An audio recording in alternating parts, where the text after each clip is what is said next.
Hello guys, welcome back to my YouTube channel. നമുക്കൊന്ന് തമിഴ്നാട്ടിൽ പോയി വന്നാലോ? കേരള ബോർഡർ കഴിഞ്ഞപ്പോൾ തന്നെ ഞങ്ങൾ ചായ കുടിക്കാൻ കയറി. ഇവിടെ തന്നെ സ്വീറ്റിനെ കൊണ്ട് അങ്ങോട്ട് ആറാട്ടേന്ന്. ഒരു സ്ഥലത്തെത്തിയപ്പോൾ ഫുള്ള് ഇങ്ങനെ ലോട്ടറി കട. നമ്മളെ CM-ന്റെ ഫ്ലെക്സ് വലുതായി എല്ലാ സ്ഥലങ്ങളും നമുക്ക് കാണാൻ പറ്റും. ഓട്ടോകളിൽ മാത്രം കണ്ട വിൻമില്ലും ഞാൻ കഴിക്കാൻ വന്നു.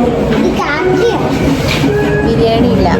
എന്നിട്ട് ഞാനൊരു കൊത്തു പൊറോട്ടയും കൂട്ടത്തിൽ വേറെ എന്തോ ഒരു റൈസും കൂടെ അങ്ങോട്ട് അകത്താക്കി. ശ്രീരംഗത്തായിരുന്നു ഹോട്ടൽ ബുക്ക് ചെയ്തിട്ടുണ്ടായിരുന്നത്. അറിയാതിരിക്കാൻ വയ്യ. ടോയ്ലറ്റിൽ ലൈറ്റ് ഉൾപ്പെടെ ഒന്നും കിട്ടിയിട്ടില്ലായിരുന്നു. പിന്നെ അവരത് എങ്ങനെയൊക്കെയോ റെഡിയാക്കി തന്നു. കുറച്ച് നേരത്തെ തന്നെ നീച്ച് ഞങ്ങൾ അമ്പലത്തിലേക്ക് പോയി. 6:30 എത്തി. അവിടെ ക്യൂ കുറവായിരിക്കുന്നു ഞങ്ങൾക്ക് അറിയായിരുന്നു. ശ്രീരംഗനാഥ സ്വാമി ടെമ്പിളിലാണ് പോയത്. അപ്പൊ അതിനടുത്തുള്ള ഒരു ഹോട്ടലായിരുന്നു റൂം ബുക്ക് ചെയ്തിട്ടുണ്ടായിരുന്നു. അതിന്റെ പേര് വസന്തം ഇന്നാണ്. ആ ഒരു ഭാഗം പോട്ടെ, ബാക്കിയെല്ലാം സൂപ്പർ ആയിരുന്നു. അവിടെ വന്ന നേരം നല്ലൊരു സമയമായിരുന്നു. അത്യാവശ്യം തിരക്കുണ്ടെങ്കിലും വേഗം തന്നെ ക്യൂ പോകുന്നുണ്ടായിരുന്നു. പിന്നെ 100 രൂപയുടെ സ്പെഷ്യൽ ടിക്കറ്റ് വെച്ചിട്ടാണ് കയറിയത്. ഡിന്നറി ആണെങ്കിൽ ഭയങ്കര സ്ലോ ആയിട്ടായിരുന്നു മൂവ് ചെയ്തിട്ടുണ്ടായിരുന്നത്. ഇത് കുറച്ച് സ്പീഡിൽ തന്നെ പോകുന്നുണ്ടായിരുന്നു. ഉള്ളിൽ കയറിയ അതൊരു ലോകം തന്നെയാണ്. ഏറെവണ്ണം തൊഴാനൊക്കെ പറ്റിയൊരു സാഹചര്യം ഉണ്ടായിരുന്നു അവിടെ. അത് കഴിഞ്ഞ് നമ്മളെ പ്രധാന പണി എന്തായിരിക്കും? അമ്പലത്തിന്റെ ചുറ്റും നടന്ന് ഫോട്ടോസ് എടുക്കും. ഘട്ടത്തിൽ ഞങ്ങൾ കുറച്ച് വഴിപാട് കഴിച്ചിട്ടുണ്ടായിരുന്നു. അതിലത്തെ പുളിസാദം സൂപ്പർ ടേസ്റ്റ് ആയിരുന്നു. ഇച്ചിയൊക്കെ ഏകദേശം ലോസ് ആയപ്പോൾ പുറത്തിറങ്ങിയിട്ട് ദോശ, പൂരി മസാല അങ്ങനെ കുറച്ച് അല്ലറ ചില്ലറ കാര്യങ്ങൾ വാങ്ങി. കൂട്ടത്ത് വാങ്ങിയതായിരുന്നു ഈ കോലി സോഡ. ഇത് ഇതിലേക്ക് വീണപ്പോഴേക്കും അവിടെ ഫുള്ള് വെള്ളാക്കി ഞാൻ. അവിടുത്തെ ദോശേനെ കുറിച്ചൊന്നും പറയണ്ടല്ലോ, അടിപൊളി ദോശയും ചമ്മന്തിയായിരുന്നു. ഞാനും ചേച്ചിയും വീണ്ടും ഉള്ളിലേക്ക് കയറി കുറച്ച് ഫോട്ടോസും വീഡിയോസും ഒക്കെ എടുത്തു. ഇവിടെ തന്നെയാണ് 1000 പില്ലേഴ്സ് ഉള്ളത്. അപ്പൊ അത് കാണാതെ എങ്ങനെയാ നമ്മൾ ഇറങ്ങി ഇങ്ങോട്ട് വരിക? അങ്ങനെ അതൊക്കെ പോയി കണ്ടു. ഇങ്ങനെ മാങ്ങ മസാല കൂട്ടിയിട്ട് ഉണ്ടാക്കി വിൽക്കുന്നുണ്ടായിരുന്നു. അപ്പൊ അതൊക്കെ വാങ്ങി കോക്കനട്ട് ഒക്കെ കുടിച്ചിട്ട് ഞങ്ങൾ അവിടെ നിന്ന് നേരെ റൂമിലേക്ക് പോയി. ഇവിടുന്ന് ഓട്ടോ വിളിച്ച് ആരെങ്കിലും റൂമിലേക്ക് പോകുന്നുണ്ടെങ്കിൽ ആദ്യം തന്നെ എത്രയാണ് ക്യാഷ് എന്ന് ചോദിക്കണം. ഞങ്ങൾ 2 കിലോമീറ്റേഴ്സിന് 120 റുപ്പീസാണ് അവർ വാങ്ങിയത്. അപ്പോൾ ഇട്ട പ്ലാനാണ് ചെട്ടിനാട് പോവാന്നുള്ളത്. ഇവിടെ പോയാലും ഡ്രസ്സുകൾ കൂടുതൽ എടുക്കുന്നത് കൊണ്ട് അത് വലിയൊരു പ്ലാനായി ഞങ്ങൾക്ക് മാറിയില്ല. ബദാം മിൽക്ക് കുടിച്ചു. എന്താ അറിയില്ല, എന്റെ പഴയ കാലം തമിഴ്നാട്ടിലായിരുന്നു എന്നൊരു ഡൗട്ട്. എനിക്ക് തമിഴ്നാട്ടിലെ എല്ലാം ഇഷ്ടപ്പെട്ടു. എന്ന് പറഞ്ഞാൽ എല്ലാം, അവിടുത്തെ ആൾക്കാരെയും അവിടുത്തെ ഫുഡും അവിടുത്തെ എല്ലാ സംഭവം കൾച്ചറും ഒക്കെ എനിക്ക് ഭയങ്കര ഇഷ്ടമായി. നാട്ടിലെ ഉള്ളിവട പോലത്തെ ഒരു സംഭവം, അത് നല്ല സൂപ്പർ ക്രിസ്പി സാധനമായിരുന്നു. നാട്ടിൽ വരെ പോയാൽ നമ്മൾ സാരി പർച്ചേസ് ചെയ്യല്ലോ. പോയത് കാഞ്ചീപുരം വരെ മഹാലക്ഷ്മി ടെക്സ്റ്റൈൽസിലേക്കായിരുന്നു. അത്യാവശ്യം നല്ല പ്രൈസ് ആയതുകൊണ്ട് ഞങ്ങൾ അവിടുന്ന് ആകെ ഒരു സാരിയാണ് വാങ്ങിയപ്പോൾ അവരെന്തോ പൂജ ചെയ്യണോ ചോദിച്ചു. ഞാൻ ചെയ്യാന്ന് പറഞ്ഞു. ഒരു സാരി പൂജയും കഴിഞ്ഞ് ഞങ്ങൾ ബിരിയാണി കഴിച്ചു. നല്ല തലപ്പാക്കെട്ട് ബിരിയാണി. അവിടുത്തെ കൂടെ വരുന്ന സലാഡൊക്കെ ഭയങ്കര തിക്കായിരുന്നു. എനിക്കൊക്കെ കണ്ട് മെൽറ്റ് ആയി പോവാ. എന്താ പറയാ അതിനൊക്കെ. എനിക്ക് അതും ഇഷ്ടമായി. അതിന്റെ കൂട്ടത്തിൽ ഒരു സോഡ വാങ്ങിയിട്ടുണ്ടായിരുന്നു. മിക്സഡായിരുന്നു വാങ്ങിയത്. അതും അടിപൊളിയായിരുന്നു. അങ്ങനെ പിന്നെ ഒരു ഉറക്കൊന്ന് പകുതി ആയപ്പോൾ ഞങ്ങൾ നേരെ ചെട്ടിനാടിലേക്ക് എത്താനായിട്ടുണ്ടായിരുന്നു. അവിടെ അടുത്തുള്ള ഒരു കടയിൽ നിന്ന് ചായയും ഹോർലിക്സും എന്തൊക്കെയോ വാങ്ങി കുടിച്ചു. ഞാൻ ചായ കോഫി പേഴ്സൺ അല്ല, അതുകൊണ്ട് തന്നെ ഞാൻ അവിടുന്നും സർബത്താണ് കുടിച്ചത്. അവിടെ ഇങ്ങനെ കുറെ ചുട്ടുമണികൾ ഉണ്ടായിരുന്നു. അപ്പൊ ഞങ്ങളൊരു ഹോർലിക്സ് അവർക്കും വാങ്ങി കൊടുത്തു. ഈ സ്വപ്നത്തിൽ കണ്ട തമിഴ്നാട് അവിടെ നിന്നാണ് ഞാൻ കണ്ടത്. ഈ പാടങ്ങളും സ്കൂട്ടറില്ലേ അതിലൊക്കെ പോകുന്ന പെൺകുട്ടികളും റോഡിന്റെ സൈഡിലൊക്കെ സാധനങ്ങൾ വെച്ച് വിൽക്കുക, ഇല്ലപ്പൂവ്, അതൊക്കെ ഞാൻ ഏകദേശം കണ്ടത് ആ ഭാഗത്തു നിന്നായിരുന്നു. ഈ വേൾഡ് ട്രിപ്പിൽ എനിക്ക് ഇഷ്ടപ്പെട്ട ഫേസ് ഏതാണെന്ന് ചോദിച്ചാൽ അത് ചെട്ടിനാടിലേക്കുള്ള യാത്രയായിരുന്നു. പെട്ടെന്നുള്ള ചെട്ടിനാട് ട്രിപ്പ് ആയതുകൊണ്ട് സ്റ്റേക്ക് ഞങ്ങൾ വേറെ എവിടെയും അന്വേഷിച്ചിട്ടില്ലായിരുന്നു. അതുകൊണ്ട് തന്നെ അവിടെ ഒഴിവുള്ള ഒരു സ്ഥലത്താണ് ഞങ്ങൾ സ്റ്റേ ചെയ്തത്. നാരായണ വില്ലാസ് ആയിരുന്നു അതിന്റെ പേര്. അടുത്ത ആൾക്കാർ നമ്മളെ ഭയങ്കര കാര്യമായിട്ടാണ് ട്രീറ്റ് ചെയ്തത്. ഞങ്ങൾ നിൽക്കുന്നത് ശ്രീനാരായണ ഹോം സ്റ്റേയിലാണ്. അത് അങ്ങനെ വലിയ ഭംഗിയുള്ളൊരു സെറ്റപ്പ് ഒന്നും അല്ല, പക്ഷെ ഇതിനടുത്ത് കുറേ ഉണ്ട് നമുക്ക് കാണാൻ പറ്റിയ സ്ഥലങ്ങൾ. പിന്നെ കാണാൻ ക്ലിയർ ഉണ്ടാവില്ല, പക്ഷെ ഉണ്ടല്ലോ ഈ സ്ഥലം അടിപൊളി കേട്ടോ. ചെട്ടിനാട് ഇവിടെ വരാത്തവരൊക്കെ അവിടെ വന്നു നോക്ക്. എനിക്ക് ഈ സ്ഥലം തിന്നാൻ തോന്നുന്നു. എന്താ അറിയില്ല, നല്ല രസമുള്ള സ്ഥലം.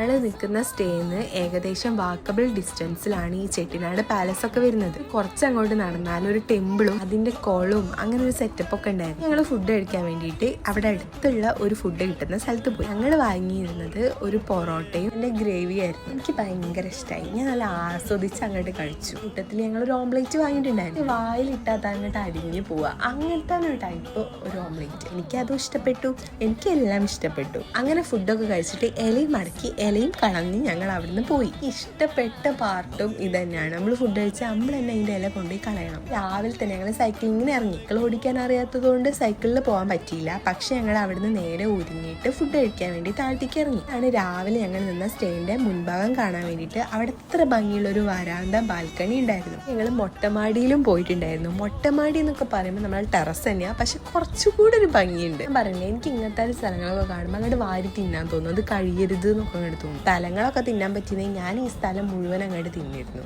ബ്രേക്ക്ഫാസ്റ്റ് അവിടുന്ന് കോംപ്ലിമെന്ററി ആയിരുന്നു. ഇത്ര സാധനങ്ങൾ ഉണ്ടായിരുന്നു നമുക്ക് കഴിക്കാൻ. ഇതൊക്കെയോ തരം അരസികളും പിന്നെ വട, ചട്നി, ഇഡ്ഡലി, ഇതൊക്കെ പടെ കഴിച്ച് നമ്മൾ പുറത്തിറങ്ങിയാൽ നമുക്ക് വിശക്കൂല. എൻ്റെ ഇഡ്ഡലി മറ്റേ പൂ പോലത്തെ ഇഡ്ഡലി അതങ്ങോട്ട് കഴിച്ചപ്പം നല്ല ടേസ്റ്റ് ഉണ്ടായിരുന്നു. കഴിഞ്ഞിട്ട് ഞങ്ങളുടെ പ്ലാൻ ഉള്ളത് മാൻഷൻസ് കാണാന്നുള്ളതാണ്. പിന്നെ മേജർ ആയിട്ടുള്ള ഒരു പ്ലാൻ എന്ന് പറഞ്ഞാൽ വാങ്ങണം. ഞങ്ങൾ പോത്തീസ് കയറിയിട്ട് സാരീസ് വാങ്ങിയിട്ടുണ്ട്. സ്റ്റോറേജിന് ലഭ്യത കുറവ് എനിക്ക് വീഡിയോ എടുക്കാൻ പറ്റിയില്ല. ഞാൻ തൃശ്ശൂർ നിന്നപ്പോൾ ഇതേമാതിരി വണ്ടിയിൽ സാധനങ്ങൾ കൊണ്ടുവരുന്നു. ഇതേപോലെ ഒരു സെറ്റപ്പ് ഞാൻ വീടും കണ്ടു. പോലെ ഇതിന്റെ സൈഡിൽ 2 വീടുണ്ട്. ആ വീട്ടിൽ 2 ആന്റിമാർ ഇങ്ങനെ ഇരുന്ന് വർത്താനൊക്കെ പറയുന്നുണ്ടായിരുന്നു രാത്രി. തമിഴ്നാട്ടിലെ സിനിമകളിലൊക്കെ കണ്ടില്ലേ ഇങ്ങനെ വണ്ടി ബ്ലോക്ക് ചെയ്തിട്ട് പശുക്കളും കാളകളും ഒക്കെ നടക്കുന്നത്. ഒക്കെ ഞാൻ എക്സ്പീരിയൻസ് ചെയ്തു അവിടുന്ന്. ഇനി ഞങ്ങൾ പോയത് പെരിയ വീട്ടിലേക്കാണ്. അതിന്റെ പാർക്കിംഗ് അതിന്റെ സൈഡിൽ തന്നെ ഉണ്ട്. ഒരാൾക്ക് 50 rupees ആണ് ഇവിടെ റിഫ്യൂ ആവുന്നത്. അതൊക്കെ അടിച്ച് നമുക്ക് ഉള്ളിലേക്ക് അങ്ങോട്ട് കയറാം. ആൻഡ് ഇവിടുത്തെ പ്രത്യേകത എന്താന്ന് വെച്ചാൽ ഭയങ്കര കളർഫുൾ ആയിട്ടുള്ള സ്ഥലങ്ങളും ലോങ് ആയിട്ടുള്ള വരാന്തകളുമാണ് ഈ വീടിനുള്ളത്. ഈ ആത്തൻകുടി ടൈൽസ് ഉണ്ടല്ലോ, അതൊരു ഒന്നൊന്നര സംഭവമാട്ടോ. കാണാൻ ഭയങ്കര അട്രാക്റ്റീവ് ആയിട്ടുള്ള സംഭവമാണ് ഈ ആത്തൻകുടി ടൈൽസ്.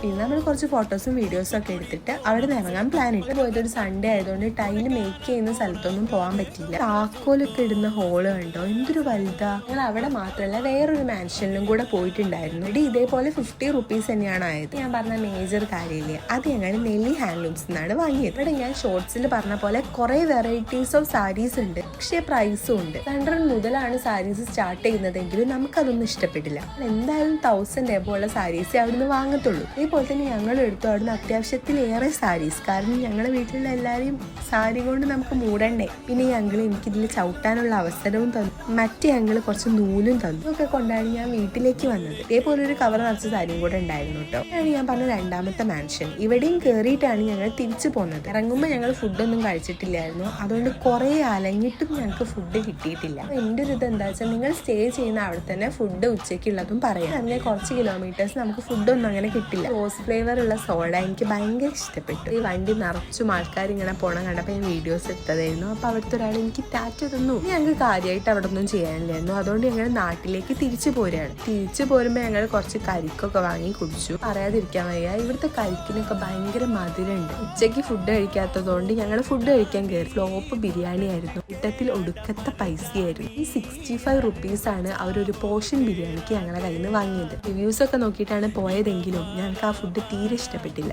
ഞങ്ങൾ പൊള്ളാച്ചിയിൽ നിന്ന് നല്ലൊരു ഹോട്ടലിലാണ് ഫുഡ് കഴിച്ചത്. നെയ്റോസ്റ്റും മസാല ദോശയൊക്കെയാണ് ഞങ്ങൾ വാങ്ങിയത്. അങ്ങനെ ഞങ്ങൾ നാട്ടിലെത്തി. അപ്പോൾ അത്രയുള്ളൂ. ബൈ.